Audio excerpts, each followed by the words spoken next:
Salutations, ladies and gentlemen of the internet. I'm in my art studio, and I'm going to talk about comics for a couple of minutes. This fine book, a Smithsonian book of comic book comics, is the companion to the Smithsonian book of newspaper comics, which I can show you at another time. This book is very interesting because it features many of the way these comics actually appeared in print, so they haven't been cleaned up digitally or anything like that. Let me show you.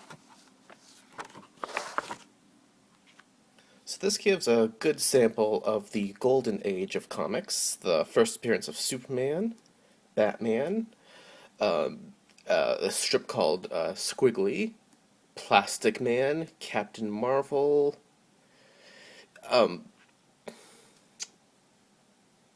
the Pepper comic strip by Basil Wolfington, George Carlson. These are the Jungle comics. Uh, those are very interesting. Little Lulu. There's actually a lot of Little Lulu. Yes, Lulu's very interesting. We can compare and contrast her to Nancy, the famous Carl Barks of Donald Duck fame, Walt Kelly, Pogo. These would be his Animal comics. Uh, uh, really before his strip, or when the Pogo strip was new, the Spirit, and finally, you see that's educational comics. We're talking Mad Magazine, um, Gaines, in that time period. But anyway, I thought today we would look at the first appearance of Superman, just for a couple of minutes.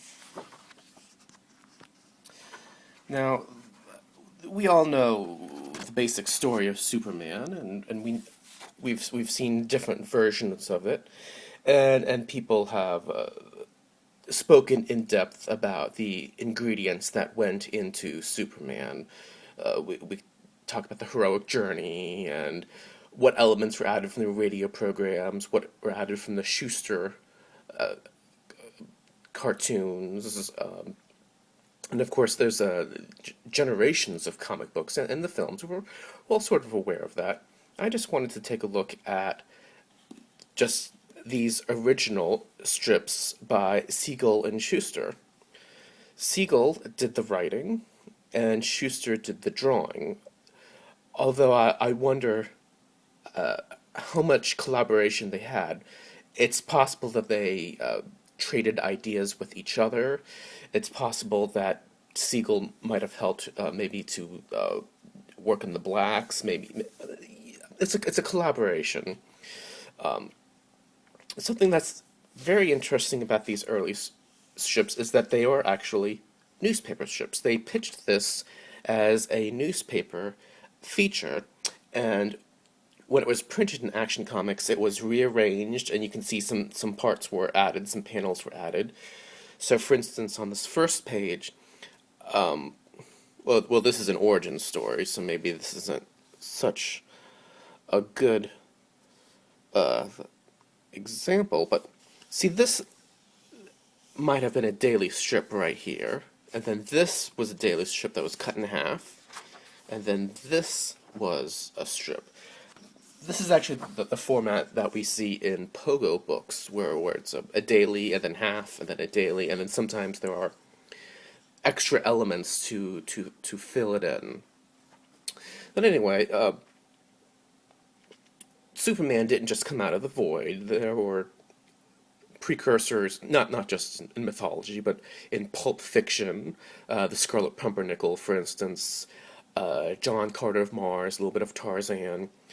Uh, Superman didn't fly. He flew in the Fleischer cartoons in the 1940s. Here he just leaps like John Carter. Anyway, let's just look at this briefly. Just planet is exploding. It's not yet Krypton. He is tended by he's found by scientists who study him, so Ma and Pa Kent don't exist yet. Uh, and he fights crime based in his costume, and he leaps, and he's very strong. The costuming is significant. It is a circus costume essentially. That's where a lot of these ideas. They are meant to be operatic, and this is how the page actually appeared. So you can see there are limited colors, and one thing that's notable about Superman is we have two primary colors. We have red and blue, and the primary colors not only stand out, but they on some level they tell us that he's a good guy. Um, Later on when other people start adding uh, to this, we'll see other things. I mean, Batman, of course, is black, and the Joker is green, and these colors are meant to stand out and to just the colors are characterization at a glance. That's the way this medium worked, especially at that time. Well, anyway, so these strips don't really tell a single story. They're more vignettes of a day or two in the life of Superman. So he bursts into the governor's office, and he wakes up where he breaks down a steel door. I guess governors have steel doors in their mansions. And he wakes up the governor to pardon an innocent woman, and then Clark goes to the Daily Star where he works as a reporter, and then Clark goes to stop a wife beater, and turns into Superman, and then the wife beater faints, and then that night, and this is really a sign of a newspaper strip. Here, it's the type of storytelling structure we may expect from a newspaper strip, where we're picking up something, and we might have forgotten the last area, or we haven't seen it, and we just need to get right into the story. Newspaper strips, and we can really see this with Peanuts. They are poetry. They are short. They get to the point. It's a very compact form of storytelling. Actually, a good strip to study for that is Garfield, because of its three-panel format. We talk about Garfield later. Anyway, so Lois is at a dance with Clark, and Lois doesn't like that Clark's such a wimp, and these tough guys come in, try to cut in on the dance, and of course Clark has to pretend to be a wimp because that's his disguise, and then Lois takes a cab, and she goes away, and Clark follows them. The bad men are gangsters, so they kidnap her, and then so Clark is Superman, and we have these iconic images here where Superman picks up the gangster car, and he shakes out the gangsters, and there's Lois right there. Lois is about to break her neck, I guess. I don't know. She's falling upside down, and here we go. He has picked up the car, and he's shaken all the men out, and this is your cover for Action Comics. This is the famous cover. So we have this element of a story, but the story doesn't really go anywhere because we quickly go to this third vignette where Clark's boss, who I guess is sort of a proto Perry White, he mentions that it's 1938 and there's nothing happening in the world, there's nothing interesting in the newspapers. This is actually kind of humorous the way he phrases it. Clark, the front page is getting so dull, I've even got to heading card games. 1938 was a very dull year in world events.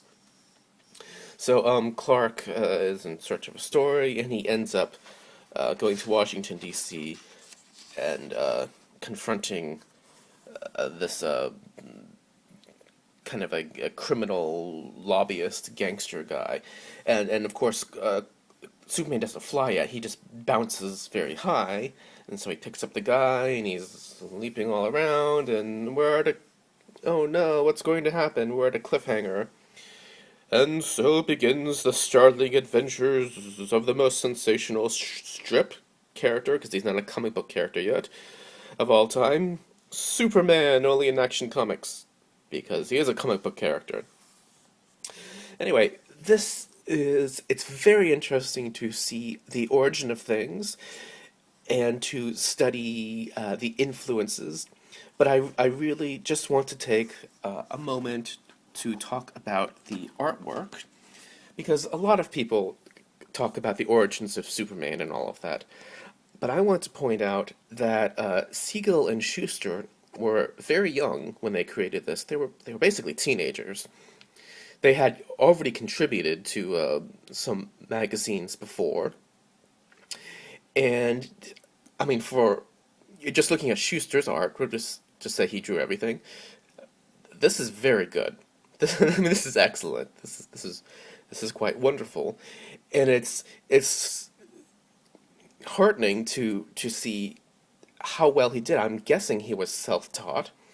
The situation I have in mind is we're talking a time period when there's no television, there's no internet. These young men had newspapers, they had the radio, and so they were able to concentrate and work very hard on their craft. I imagine they were listening to the radio, they were probably listening to stories of the Shadow and things like that. And I bet Schuster was tracing a lot of newspaper comic strips and maybe pulp things, and that's how he got into drawing. I don't know this for a fact. I'm just sort of speculating here. And the way this is drawn is very reminiscent of action strips of that time period. I mean, it's very much a pastiche of that in the best way, of course. And I do like how he varies the angles here. It's very cinematic. You can see it as a 1930s film. The characters are simple, but they are effective for what they have to do in this story, or really these vignettes. So I think it is definitely worthwhile looking at the origins of comic strips, comic books, the origins of manga, and all of that.